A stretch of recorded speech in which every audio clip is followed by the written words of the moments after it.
Welcome, ladies and gentlemen, to my new video on the 5 tips that every single Janna player needs to know. Now, this video is generally going to be geared towards people that are just kind of starting out. They just want to try out an enchanter support, maybe some new players that are looking for something easy to just kind of start off learning how to support. If you're new to the channel, my name is Lolfit. I do educational League of Legends content. I do guides, tips, videos, and I also stream a little bit if you are interested in that type of stuff.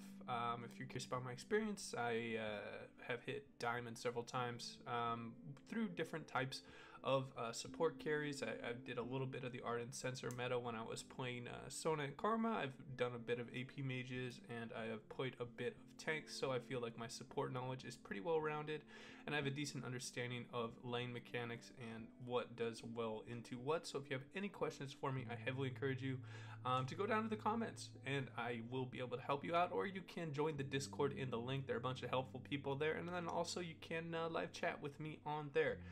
Now, let's get into tip number 1 with Janna. Now, she has a fairly unique kit due to her, just kind of her passive, how she gains movement speed and how you get Moby boots, and she just kind of zooms around. So you really want to take advantage of this strength of Janna, and how we are going to do that is by roaming in your dead time. Whether the dead time is when your minions have pushed a turret and you have no ability to dive, what you want to be doing on Janna is setting up a couple of really important wards, one being right here where you can scout out both of these.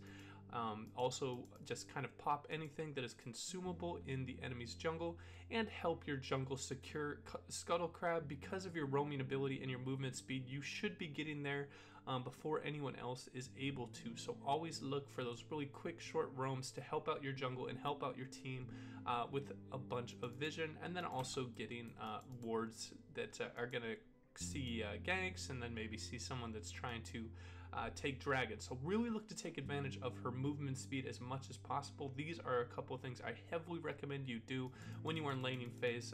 They're not going to be the biggest, most visceral results where you're going to be like seeing Janna pentakill, but it's really going to help your team out. Trust me, if you just kind of incorporate this into your fundamentals, I think that this is going to be a big help. You don't want to be one of those Jannas that's always just sitting behind your ADC and waiting for them to engage and shielding them. So always look to be a little bit proactive. That's really how it's the best way to carry games. That is going to wrap up tip number 1 for playing Janna. Okay, and let's get into tip number 2. Now, with Janna, she has a bit of a unique kit where she has a heavy amount of peel and anti-dive on her kit, but she is also very squishy. So this really makes you, it is really important to understand timings and understanding threat levels of, say, a Kha'Zix is in this bush right here. If I know he is there and he's about to jump on me, you can kind of start to throw a Q when you think he's going to jump, and it will knock him up and stop the engage. And then also you have your ult. So an optimal Janna pick is definitely against assassins. Her whole kit is built around peels with a shield for the carries when the assassins go on them, a slow, a knock up, and then another knock back. So what you are going to be looking to do when you're on Janna is really save your knockups when they use their mobility spells. The last thing you want to do is use a Q for a knockup and maybe an R when to just heal when the assassins are out of range, and then they jump up on you and you don't really have any peel for yourself. So always make sure to be using your cooldowns effectively as possible. Due to her very squishy play style, you really want to be taking advantage of that.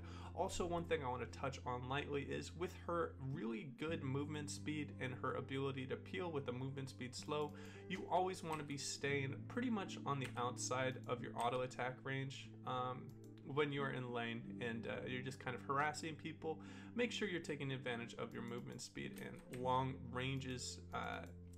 Another kind of like a side note here with this tip, some pro players are actually starting to take comment a bit more. What I see people are taking comment into are kind of higher threat lanes, but they're very squishy with no sustain, and you just kind of want to harass down a hyper carry that's trying to scale and farm So just be very careful with the comet playstyle.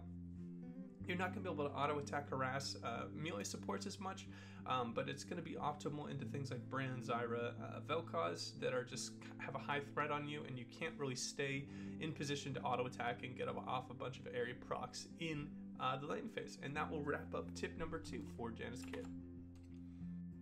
Okay, and let's get into tip number 3 for Janna. She is very flexible with her kit. Of course, there's a couple base items that I think are really good on her, with the Redemption and Ardent Sensor I feel are really good, but you can kind of play around with different options. If they're a pick-heavy team, I think Mikhail's is a great way to do it. If they're a team that's really just looking to team fight and they have a lot of AoE damage, Locket of the Solari is really good. If they have a lot of single target damage and you have a hyper carry that's doing well, Ardent or Athene's can be a pretty strong item. If you're a pick team that's just looking to run people over, say you have a couple tanks and then like a Sivir, Shirelia's can be very effective to just kind of give everyone movement speed to engage.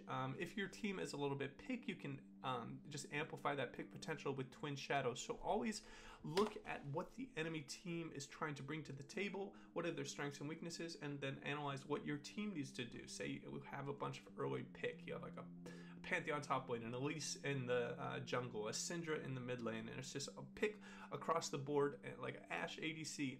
You really want to go like Twin Shadows, and you just really want to help that team out as much as possible, maybe a Shirelia's. So just look to build around your team. Again, I think these two are both just such strong items on Janna. You might want to just keep these in your build most of the time, but after that, you are quite a flexible champion with what you can build. So always look to optimize your builds for different types of setups. Don't be one of those players that just do cookie cutter after cookie cutter build just because they saw one pro play one game in one circumstance build that way. It's a really poor way to look at League of Legends. Bring a little bit of critical thinking to it, and I think it will really help your gameplay. And that will wrap up this tip. All right, and let's get into tip number 4. Now this is going to be I'm going to show you 2 general, just kind of basic harass type of play styles, just 2 kind of patterns you can use when you are looking to harass people in lane, which should be pretty common because Janna is really strong in the early game with decent base stats she gets from AD and just her decent base damage. Now the first one is going to be against ADCs that are probably going to chase you back or maybe auto attack you back a little bit when they see you attack them. This is generally going to be the aggressive ones like Tristana or Draven or champions that really just want to jump in and get some kills on you. And what the general pattern is you want to walk up with your E, stay at the max range, auto, W auto, and then Q to stop any further chase. They're going to get hit by the Q a lot because a lot of the times people really don't like the feeling of getting harassed by a support, particularly Janna. So that Q is going to be really important to save when you are going against aggressive ADCs. What is really important though is first to prevent the damage with your E so you win the health trades, and then also it giving you additional AD, and standing on the outside is one of the most important parts because Janna is really squishy. You want to use her really good range as much as possible.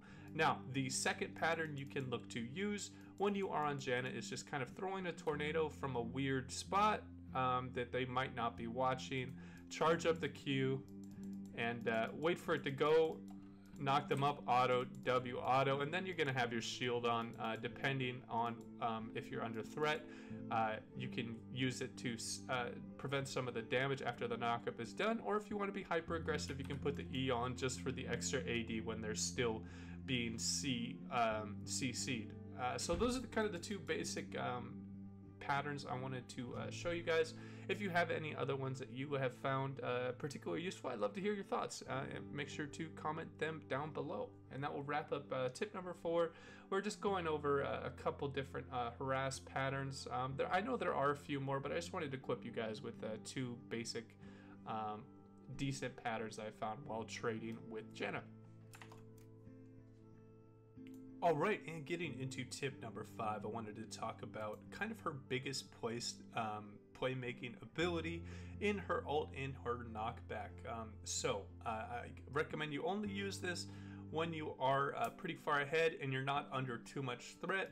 When you are chasing people down with your really fast movement speed, just because you are Janna, sometimes it can be beneficial to flash in front of them and ult them back and really displace a lot of people. This is an extremely effective way to make plays, but you're also putting yourself in a tough position where you're using your biggest defensive cooldown and your flash. So just make sure you're not flashing into your death. This is particularly good when you know you're maybe they lost a champion and they're on the ropes, they're trying to run away. This is a great time to do the flash ult. And then also you can do flash ults to just kind of peel certain, maybe I have an ally right there and this is an assassin, and just flash in and ult them away and heal up your ADC. But you really want to not only look at it as a defensive tool, your ult can be also very offensive, particularly when you're snowballing and doing well. This should be when you should be playing aggressive with your ult. If you guys have any cool tips or tricks, I'd love to hear what you guys have to say. If you are interested in just kind of learning about her base kit, I also made a Janna guide video where I just kind of go in depth with kind of some matchups, so different builds, and some just kind of like going over her base kit ability by ability. I have a video called an in-depth guide to Janna. I will put a link to it in the description if you're interested in that. It's a bit longer format, but hey, some people seem to like that. Now that will wrap up this video. If you guys enjoyed the content, please remember to like and subscribe. As always, guys, take it easy.